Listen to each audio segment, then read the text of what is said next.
Glória a Deus. Quero cumprimentar a todos com a graça e a paz do Senhor Jesus. Amém? Agradecer ao irmão Laerte por ter nos dirigido durante a adoração, durante os cânticos. E agora vamos continuar adorando ao nosso Deus por meio da sua palavra. Amém? Eu sou o pastor Tiago e eu quero aproveitar que hoje se comemora o Dia das Mães para falar sobre mulheres. Mas eu não quero falar sobre quaisquer mulheres. Eu quero falar sobre mulheres de fé. E eu já peço que você, onde quer que você esteja agora, você pense ou cite algumas mulheres de fé da Bíblia, das quais você se lembra. Pelo menos uma. Cite aí, em voz alta, onde quer que você esteja, o nome de pelo menos uma mulher que, na sua opinião, demonstrou fé em Deus. Citou, lembrou de alguma, pensou de alguma. Se quiser, pode escrever aí nos comentários. Nessa noite, como eu disse, eu vou falar sobre mulheres de fé e eu tenho certeza de uma coisa. Eu vou falar sobre mulheres que tiveram fé e que certamente o nome delas não foi citado por vocês. Eu digo isso sem sombra de dúvida. Eu não estou adivinhando. Como é que o pastor sabe que eu não citei o nome da mulher ou das mulheres das quais ele vai falar hoje? Eu tenho certeza absoluta que quando eu pedir para você pensar nestas mulheres com essa característica, que é a confiança em Deus, certamente você não citou o nome destas duas personagens das quais eu vou falar hoje. E eu não estou adivinhando.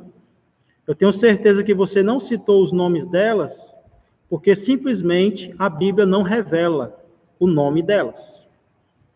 Não revela os nomes, porém, revela os dramas que elas enfrentaram e, principalmente, a atitude que elas tiveram em meio às dificuldades pelas quais elas passaram. Dificuldades grandiosas, talvez maiores até do que as dificuldades que eu e você estamos enfrentando. Para descobrir a história dessas mulheres, eu vou pedir que você abra a Santa Palavra de Deus no livro de 2 Reis, capítulo 4. 2 Reis, capítulo de número 4. Vamos meditar nos versículos 1 a 37. Amém? 2 Reis 4, 1 a 37. Vamos aprender um pouco sobre o agir de Deus na vida destas duas personagens. E é claro que o que aconteceu com elas e o que elas fizeram se aplica de uma forma muito especial às mães, às mulheres, mas não apenas a elas. A todo aquele que procura viver de forma agradável a Deus, inclusive a nós homens também. O que aconteceu com elas serve de exemplo para nós. Então, antes de lermos o primeiro versículo, eu já quero convidar você a, nesse momento, orarmos, para que Deus tenha misericórdia de nós, ilumine a nossa mente, ilumine o nosso coração, para que venhamos a entender o que Deus quer falar conosco e colocarmos em prática. Querido Deus e amado Pai, eu agradeço pelo que o Senhor já fez até aqui, Deus. Obrigado pelos louvores entoados. Obrigado, Senhor, por esta ferramenta, a qual podemos usar agora, que é a internet. Senhor, através dela, nós podemos ter interação, nós podemos ter contato, podemos nos comunicar uns com os outros sobre assuntos cotidianos. Senhor, mas mais importante ainda, podemos nos comunicar acerca da Tua eterna palavra, a qual nós vamos ler agora e na qual nós iremos meditar, Deus. Fala conosco por meio dela. Precisamos ouvir a Tua voz, pois tudo isso eu peço e agradeço, em nome de Jesus Cristo. Amém e amém. Onde é que fala sobre a primeira mulher? Nos versículos de 1 a 7. Para começarmos a entender, vamos ler o versículo 1, que fala sobre a primeira mulher. Certa mulher, 2 Reis 4. Certa mulher das mulheres dos discípulos dos profetas, clamou a Eliseu, dizendo: meu marido, teu servo, morreu, e tu sabes que ele temia ao Senhor. É chegado o credor para levar os meus 2 filhos, para lhe serem escravos. Irmãos e amigos, essa primeira mulher provavelmente vivia em uma cidade na qual existia uma escola dos profetas. E o que era essa escola dos profetas?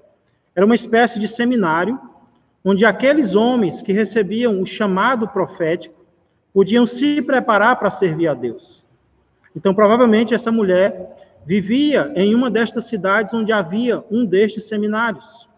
Inclusive, essa mulher, ela era casada com um desses discípulos, com um desses aprendizes. E eu digo que ela era porque, infelizmente, o marido dela morre. Infelizmente, ele perde a vida, nós não sabemos como. E esse é o primeiro problema que a mulher enfrenta. É a partida de um ente querido. É a partida de uma pessoa amada. E eu tenho a impressão aqui, ao ler esse primeiro versículo, que isso não havia acontecido há muito tempo. A impressão que eu tenho é que isso havia acontecido recentemente. Então, esse é a primeira angústia que a mulher tem, e é uma angústia muito profunda, perder alguém a quem se ama. Agora, observe que o marido dessa mulher não era uma pessoa qualquer. Ela diz, teu servo morreu. Então, ele era alguém próximo a Eliseu. E mais importante ainda, ele era alguém que temia ao Senhor. Temer ao Senhor significa ser uma pessoa piedosa, ser alguém que busca a Deus, ser alguém que ama a Deus. O temor ao Senhor é uma das características mais importantes que as Escrituras nos apresentam. Ser alguém que teme ao Senhor é ser uma pessoa que é elogiada nas Sagradas Escrituras. Agora imagine, eu conheço irmãs, eu conheço pessoas que perderam maridos incrédulos. E mesmo assim é difícil para essas mulheres superarem a dor. Agora você imagina, perder um marido que não é incrédulo, um marido que não é rebelde. Pelo contrário, ele é um marido que teme ao Senhor. A dor dessa mulher, então, era ainda maior. Porque se alguém teme ao Senhor, esse alguém ama a Deus. E se ele ama a Deus, ele também ama a sua família. Esse marido certamente amava a sua esposa. Esse marido certamente amava os seus filhos. Então, a lacuna que ele deixa é uma lacuna enorme, gigantesca. Eis aqui está uma viúva. Eis aqui está uma mulher que tinha um homem que amava a Deus, mas esse homem partiu. Interessante isso, não é? Muitas vezes nós temos a ideia de que se alguém parte, se alguém morre, é porque fez por onde, é porque está recebendo um castigo. Precisamos ter muito cuidado com isso, irmãos. Precisamos ter muito cuidado para não julgar a partida ou a morte de quem quer que seja. Como eu disse, então, esse é o primeiro problema que a mulher enfrenta, mas ele não é o único. Era muito comum naquele tempo e naquela região, quando uma família não podia pagar as suas dívidas, muitas vezes empréstimos que ela fazia, era normal que o credor, aquela pessoa que havia emprestado algo, havia emprestado dinheiro, levasse os filhos daquela família, daquele casal, para a escravidão, como pagamento da dívida. E é exatamente isso que aquela mulher diz que vai acontecer. Eis que o credor é chegado o credor já estava ali. Se ele não havia chegado ainda, ele estava próximo. E ele ia levar os 2 filhos que aquela mulher tinha para serem escravos. Então, observe, como se não bastasse ela ter perdido o seu marido, agora ela corre o risco de perder os seus 2 filhos. Como você reagiria diante de uma situação como essa? Como você tem reagido diante das perdas que você tem sofrido? Diante das dificuldades financeiras que você tem atravessado? Olha como a mulher reagiu nos versos 2 a 4. Eliseu lhe perguntou, o profeta, o homem de Deus, o representante de Deus: que te hei de fazer? Dize-me, que é que tu tens em casa? E ela respondeu: tua serva não tem nada em casa, senão uma botija de azeite. Então disse ele: vai, pede emprestadas vasilhas a todos os teus vizinhos, vasilhas vazias, não poucas. Então entra e fecha a porta sobre ti e sobre teus filhos, e deita o teu azeite em todas aquelas vasilhas. Põe à parte a que estiver cheia. Irmãos, que situação difícil dessa mulher.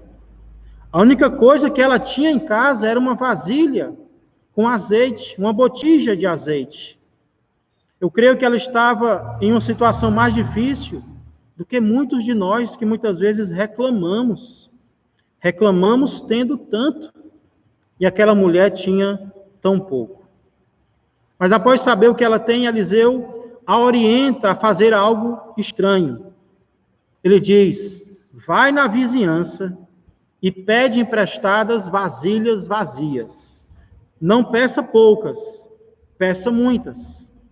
E quando você tiver essas vasilhas, vá para casa com os teus filhos dentro, feche a porta e comece a encher as vasilhas vazias. Irmão, você está passando por um problema, você espera uma solução, você espera uma orientação racional e você ouve uma sugestão como essa. O que a tua razão diria diante de tal proposta de um homem de Deus, de um profeta de Deus? Talvez a minha razão e a tua razão diriam: que doidice é essa? Que loucura, Eliseu! Isso é um absurdo. Eu não queria nem que ninguém soubesse o que eu estou passando. Você está dizendo para mim nas minhas vizinhas. Elas vão perguntar para quê? Como você reagiria diante de tal proposta? O que você faria no lugar dessa mulher? Eu sei o que ela fez. Versos 5 a 7. Partiu, pois, dele e fechou a porta sobre si e sobre seus filhos.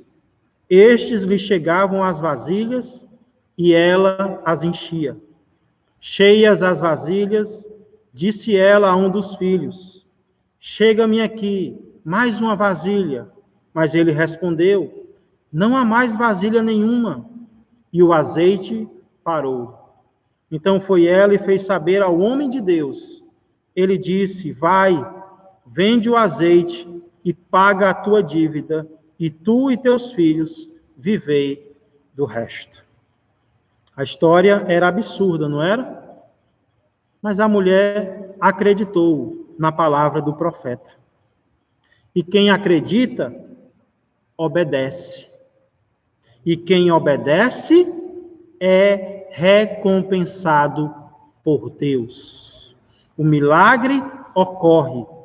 E é um milagre tão grandioso, mas tão grandioso, que é suficiente para a mulher vender o azeite, pagar a dívida, ficar com os filhos e ainda viver do resto. O que é que nós vemos aqui, pastor Tiago? O que é que nós podemos ver aqui? Nós podemos ver Deus suprindo as necessidades financeiras de uma família. Sabe, Deus prometeu fazer isso. Em muitos lugares das Escrituras, essa é a promessa que Deus faz, de suprir as nossas necessidades, inclusive as nossas necessidades financeiras.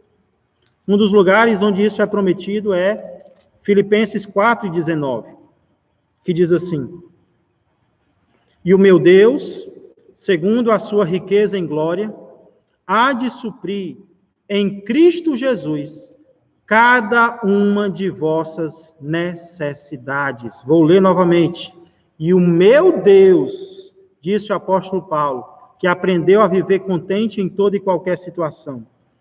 E o meu Deus, segundo a sua riqueza em glória, há de suprir em Cristo Jesus cada uma de vossas necessidades. Glória a Deus. Deus promete suprir em Cristo Jesus cada uma de nossas necessidades. E é exatamente o que nós vemos aqui. Não sei se você percebeu, mas Eliseu representa, ele é o homem de Deus. Ele é o representante de Deus na terra.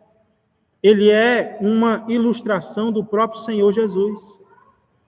Assim como Eliseu operou um milagre para que, através desse milagre, uma mulher pagasse as suas dívidas, o Senhor Jesus, no Novo Testamento, opera um milagre para que, através desse milagre, Pedro pague os seus impostos.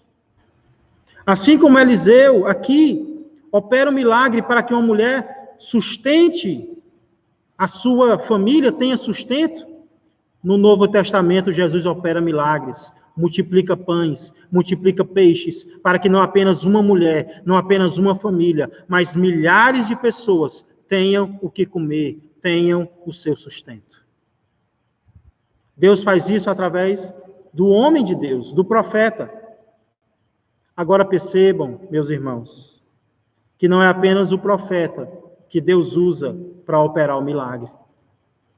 Quem é mais que Deus usa aqui? Deus também usa uma mulher. E não é uma mulher qualquer. Deus supre as necessidades de uma família através de uma mulher de fé. Uma mulher de fé que sabe a quem procurar. Ela não procura qualquer um. Ela vai ao homem de Deus. Ela vai ao representante de Deus. E quando esse homem orienta, dá palavra para ela, ela se agarra à palavra, ela crê na palavra, ela obedece à palavra e o milagre acontece. E o milagre acontece. Essa mulher nós não sabemos o nome dela, mas ela é usada por Deus para suprir as necessidades financeiras da sua casa. Na ausência do homem, ela é usada pelo Senhor. Você tem passado por dificuldades financeiras? Eu creio que muitos estão passando. Muitas famílias podem estar passando nesse exato momento. Pois saiba que existe um Deus. O mesmo Deus de ontem é o Deus de hoje e é o Deus que providencia. É um Deus que faz milagres através de homens de Deus e através de mulheres de fé. Essa é, portanto, a primeira mulher. Mas talvez o problema que você está enfrentando agora, ele não é tanto financeiro, ou talvez ele não é apenas financeiro. Então eu quero te convidar a conhecer agora a segunda mulher. Versos 8 a 10. Certo dia, passou Eliseu por Sunem, onde se achava uma mulher rica, a qual o constrangeu a comer pão.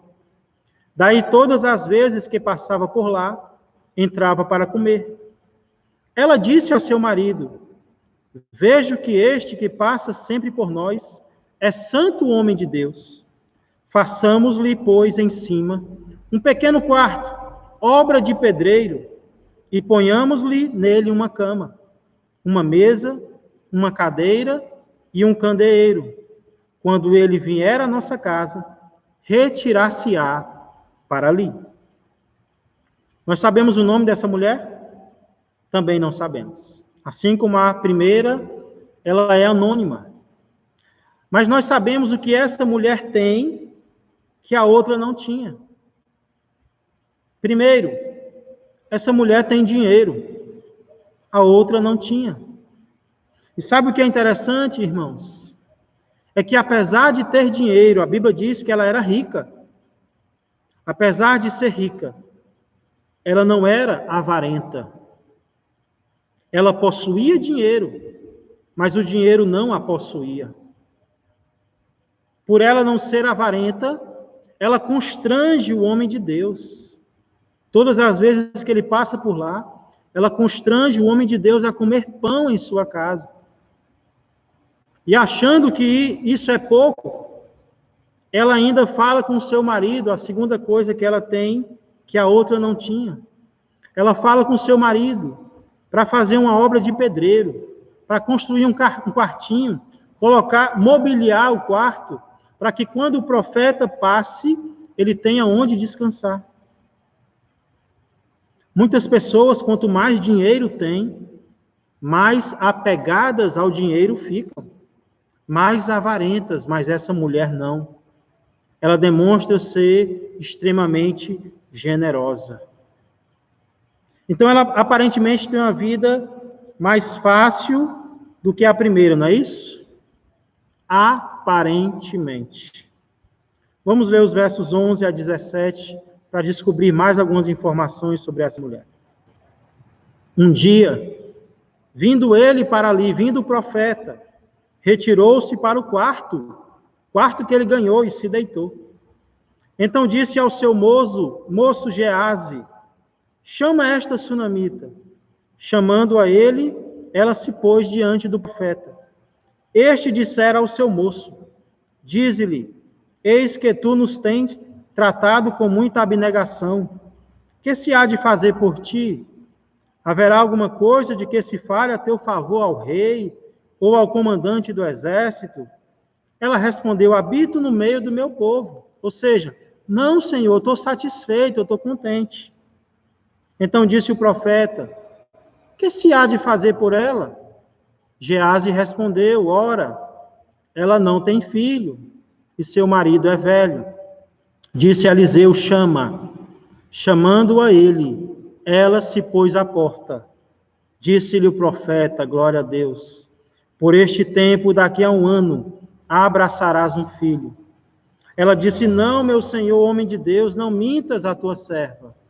E o verso 17 diz: concebeu a mulher e deu à luz um filho no tempo determinado, quando fez um ano, segundo Eliseu lhe dissera.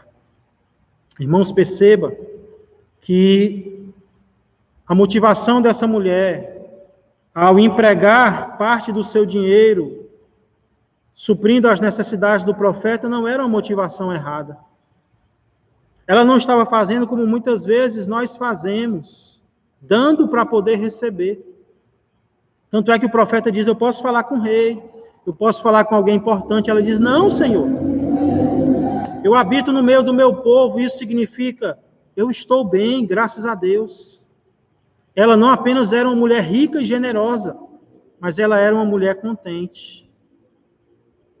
Mas, irmãos, todos nós temos sonhos, os quais gostaríamos que Deus atendesse, que Deus realizasse. Descobre-se, então, que essa mulher não tem algo que a primeira tinha. É sempre assim, né, irmãos? A nossa vida não é perfeita. Muitas vezes nós nos comparamos com os outros, nos achamos piores ou melhores, mas todos têm coisas boas e todos enfrentam dificuldades. Essa mulher não tinha filhos. E pelo que tudo indica, ela ia continuar sem ter. Porque o marido, o homem com quem ela era casada, era velho. Era um homem já idoso. Mas eis que vem uma promessa sobre ela. Aquela que foi generosa, aquela que fez o bem, começa a receber a recompensa pelo que estava fazendo. Eliseu diz: ei, daqui a um ano, você vai ter um filho. E ela aparentemente nem acredita. Ela diz: não, Senhor, não minta para mim. E o que acontece? Deus cumpre a sua promessa. Aquilo que Deus fala através do profeta acontece. E agora não falta nada, né, pastor? Agora, como diz aquela famosa música daquela famosa cantora, agora é só vitória, né? Agora é só vitória, agora é só vitória. Será que existe um crente que só tem vitória? Será que existe um crente que não experimenta mais lutas? Vamos ler os versos 18 a 26. Tendo crescido o menino, alguns anos se passam, saiu certo dia a ter com seu pai, que estava com os segadores. Disse a seu pai: ai, a minha cabeça! Então o pai disse ao seu moço: leva-o à sua mãe. Ele o tomou e o levou à sua mãe, sobre cujos joelhos ficou sentado até o meio-dia, e morreu. Subiu ela e o deitou sobre a cama do homem de Deus, fechou a porta e saiu. Chamou a seu marido e lhe disse: manda-me um dos moços e uma das jumentas, para que eu corra ao homem de Deus e volte. Perguntou ela: por que vais a ele hoje? Não é dia de festa da lua nova, nem sábado. Ela disse: não faz mal. Então fez ela albardar a jumenta e disse ao moço: guia e anda, não te detenhas no caminhar, senão quando eu tu disser. Partiu ela, pois, e foi ter com o homem de Deus ao Monte Carmelo. Vendo-a de longe, o homem de Deus disse a Gease, seu moço: eis aí a sunamita. Corre ao seu encontro e diz-lhe: vai tudo bem contigo? Com teu marido? Com o menino? Ela respondeu: tudo bem. O período da colheita, irmãos, da qual esses textos falam, é o período mais quente do ano. Era o período mais quente, então o menino estando ali, provavelmente ele sofre uma insolação. E ele é levado às pressas, ele está se queixando de dores, e ele é levado às pressas até a sua mãe, no colo de quem ele acaba morrendo, perdendo a vida. E a mulher, então, agora mostra aquilo que ela tem no coração. Porque eu queria que você observasse a reação desta mulher diante da morte do seu filho. Essa mulher não grita. Essa mulher não se desespera. Ela nem sequer preocupa o marido. Tão certa que ela está, que Deus está no controle da família dela. Ela manda pedir um jumento ao marido. E ele pergunta: mas o que você vai fazer com o homem de Deus numa época? Ela: tudo bem, não faz mal, eu vou assim mesmo. Que mulher discreta. E ela se encontra com o servo do homem de Deus que pergunta: vai tudo bem? O homem fica preocupado e pergunta: tá tudo bem? E qual é a resposta da mulher? Sim. Um filho morto. Sim. Vai tudo bem. Eu creio que foi aqui, irmãos, que foi inspirado aquele hino da harpa cristã, número 52, o qual eu gostaria que nós louvássemos agora. Hino 52 da harpa cristã, cujo título é Vai Tudo Bem. Pelo amor de Deus bendito, vai tudo bem. Cante pela fé. Seu amor é infinito, tudo está bem. Esse amor nos tem provado em seu Filho muito amado, que por nós foi imolado. Sim, sim, está bem. Cristo agora o cetro empunha, vai tudo bem. Quem morreu é quem governa, tudo está bem.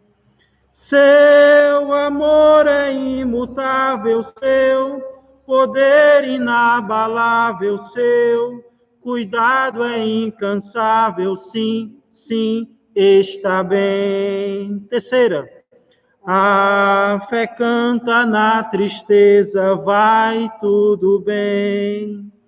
Canta sim com firmeza, tudo está bem. Pois se Deus é nosso guia, eternamente nos vigia com bondade noite e dia, sim, sim, está bem. Por caminhos escabrosos vai tudo bem, ou por mares tormentosos tudo está bem. A Jesus tudo obedece, sempre o mesmo permanece, nem um só dos seus esquece, sim, sim, está bem. Quer na vida, quer na morte, vai tudo bem. Quão feliz é nossa sorte, tudo está bem. Pelo sangue resgatados e do mundo separados, sempre por Jesus guardados, sim, sim, está bem. Está, vai, tudo bem. Quando perguntam como ela está, ela diz, sim, está bem, sabe por quê? Porque nem todos precisam saber como você está. Existem momentos em que apenas Deus deve saber, deve ouvir. Os teus problemas é só para Ele. E é isso que a mulher faz. Quando o servo pergunta, ela diz, está bem sim. Porque só havia uma pessoa para quem ela deveria contar. O texto continua, versos 27 a 37. Chegamos à conclusão da nossa história. Chegando ela, pois, ao homem de Deus, ao monte, abraçou-se-lhe aos pés. Agora sim é hora de mostrar os sentimentos. Então se chegou Gease para arrancá-la, mas o homem de Deus lhe disse, deixa, porque a sua alma está em amargura, e o Senhor me encobriu e não me manifestou. Muitas vezes Deus revelava o oculto do coração, mas agora não, Eliseu não sabia o que estava acontecendo, porque era necessário a mulher contar. Disse ela, pedi eu a meu senhor algum filho? Não disse eu, não me enganes? Disse o profeta a Gease, Eliseu entendeu. Cinge os lombos, toma o meu bordão contigo e vai. Se encontrares alguém, não saúdes, e se alguém te saudar, não lhe respondas.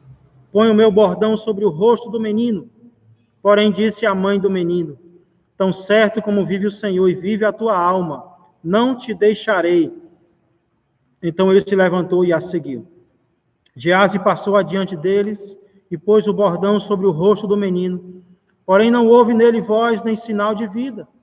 Então voltou a encontrar-se com Eliseu, lhe deu o aviso e lhe disse, o menino não despertou. Tendo o profeta chegado à casa, eis que o menino estava morto sobre a cama. Então entrou, fechou a porta sobre eles ambos e orou ao Senhor. Subiu à cama, deitou-se sobre o menino e pondo a sua boca sobre a boca dele e os seus olhos sobre os olhos dele e as suas mãos sobre as mãos dele, se estendeu sobre ele e a carne do menino aqueceu. Então se levantou e andou no quarto uma vez de lá para cá e tornou a subir e se estendeu sobre o menino. Este espirrou 7 vezes e abriu os olhos. Então chamou a Gease e disse, chama a sunamita. Ele a chamou e apresentando-se ela ao profeta, este lhe disse, toma o teu filho. Ela entrou, lançou-se aos pés dele e prostrou-se em terra, tomou seu filho e saiu. A mulher evita falar qualquer coisa ao servo do profeta, mas quando chega diante dele, ela deixa bem claro que ela não pediu para ter filho. O sofrimento dela é muito grande. Perder um marido, perder um filho. Eliseu entende que algo aconteceu e manda imediatamente seu servo Gease, não pare para falar com ninguém. Mas Gease não consegue nada. O chamado era do profeta, não era do servo do profeta. Então ela diz: eu não vou sair daqui se você não for comigo. E Eliseu entende que era da vontade de Deus que ele fosse, e ele vai.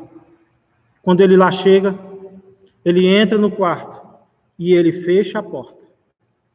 Nos dois textos, nos dois milagres, alguém entra no quarto, entra na casa e fecha a porta. A mesma atitude, irmão, se repete. E ele ora ao Senhor, ele clama, ele sabe que aquilo não depende dele. Nós oramos quando nós entendemos, irmãos, que determinado problema está acima das nossas capacidades. Quando nós não oramos é porque nós achamos que podemos resolver. Mas quando estamos cientes de que dependemos de Deus, nós fazemos como Eliseu fez. E nós oramos. Eliseu orou, se deitou sobre o menino. E quando ele sai, a carne do menino está aquecida. Eliseu vê que Deus está atendendo a sua oração. Então ele caminha de lá para cá, provavelmente orando com fervor. E o que ele faz? Ele se deita novamente sobre o menino. E o menino espirra 7 vezes. O mesmo número de vezes que Naamã mergulha na água. 7. Por que 7? Provavelmente para mostrar que não foi o homem que fez o milagre, e sim o próprio Deus. 7 é um número que na Bíblia muitas vezes simboliza perfeição. E só Deus faz tudo perfeito. Eliseu chama, seu servo chama a mulher e diz: toma o teu filho. A mulher agradece. E assim termina a história dessa segunda mulher. O que nós vemos aqui, irmãos?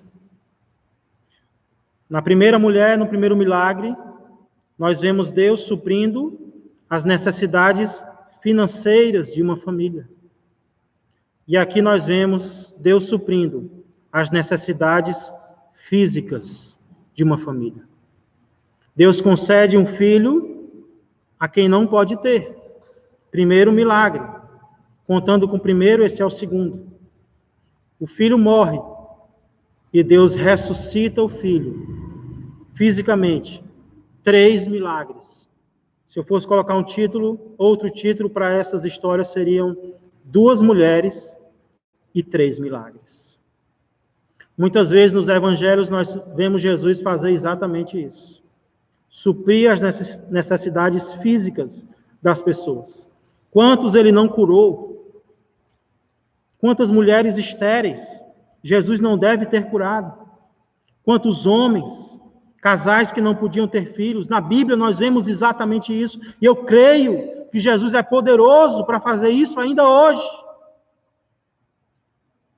Ele cura enfermidades e ele vai além. Ele ressuscita mortos. O mesmo Deus de ontem é o Deus de hoje. O nome dele é Jesus Cristo. Agora perceba mais uma vez, irmãos e irmãs, através de quem Jesus faz isso. Deus supre as necessidades físicas de uma família, através de uma mulher de fé. Uma mulher de fé, que sabe que o que tem não pertence a ela, pertence a Deus. Uma mulher de fé, que sabe ser discreta, que sabe manter a calma, que sabe buscar a pessoa certa na hora certa, que não se desespera, que sabe que a sua vida está nas mãos de Deus e que é capaz de dizer com fé, em meio aos problemas: vai tudo bem. Deus age através de uma mulher de fé. De qual milagre a tua família está precisando agora? Será que a tua família está precisando de um milagre financeiro? Será que a tua família está precisando de um milagre físico? De um milagre familiar? De um milagre espiritual? Pois a palavra de Deus nos apresenta um Deus capaz de suprir todas as nossas necessidades. A pergunta é: o que você está disposto o que você está disposta a fazer para que o milagre aconteça, não apenas em você, mas também através de você. Se tem uma coisa que eu aprendo aqui, irmãos, é que Deus opera milagres através de pessoas comuns e em lugares comuns. Como eu disse 2 vezes, se repete a expressão, fechou a porta após si. E o que é que Jesus nos ensina no Sermão do Monte, em Mateus capítulo 6, versículo 6, quando formos orar? Jesus não está dizendo que é proibido orar em público. O que ele está dizendo é que a nossa motivação não deve ser o público. A nossa motivação não devem ser as pessoas. Em Mateus 6:6 ele diz: Tu, porém, quando orares, entra no teu quarto e, fechada a porta, orarás a teu Pai que está em secreto, e teu Pai, que vê em secreto, te recompensará. Sabe onde é que pode estar o milagre que a tua família precisa? Dentro de casa. Dentro do teu quarto. Com a tua porta fechada. Porque aqui diz que aqueles que procuram ao Pai em secreto, o Pai vai recompensar. E essa palavra recompensar aqui ela é usada para recompensas públicas. Então podemos traduzir o versículo da seguinte forma: Tu, porém, quando entrares, entra no teu quarto e, fechada a porta, orarás a teu Pai que está em secreto, e teu Pai que vem em secreto te recompensará publicamente. Aquilo que você faz quando ninguém vê, traz recompensas que todos enxergarão. Que tipo de homem, que tipo de mulher você tem sido? Hoje vimos que Deus pode operar milagres por meio de pessoas comuns, das quais nem sabemos o nome, desde que essas pessoas comuns demonstrem uma característica chamada fé, chamada confiança. Confiança que se demonstra não nos momentos fáceis apenas, mas também, principalmente, nos momentos de pandemia, nos momentos de calamidade, nos momentos de dificuldade, em que aparentemente não há solução. A fé nos orienta a buscar a Deus, ouvir a Deus, confiar em Deus e obedecer a Deus. Você, amigo ou amiga, que escuta essa palavra agora, e que não estava apontando a tua fé para esse Jesus, poderoso, amoroso, Salvador, quero convidar você a fazer isso neste exato momento. Põe a tua fé em Jesus como teu Senhor e como teu Salvador. Aí mesmo onde você está, convide-o para entrar em teu coração, para que através do sangue dele, os teus pecados sejam perdoados. E você, meu irmão e minha irmã, eu sei que a situação está difícil, mas eu queria que você enxergasse que milagres podem acontecer em qualquer lugar e através de qualquer pessoa, inclusive de você, inclusive na tua casa. Isso aqui não é história, isso aqui é verdade. Aconteceu de fato e de verdade, e eu creio que pode acontecer ainda hoje. Eu tenho visto coisas assim acontecerem ainda hoje, através de pessoas simples. Através de pessoas simples. Coloque-se mais e mais nas mãos do Senhor e seja um instrumento de milagres na tua casa, na tua família. Amém? Que Deus abençoe.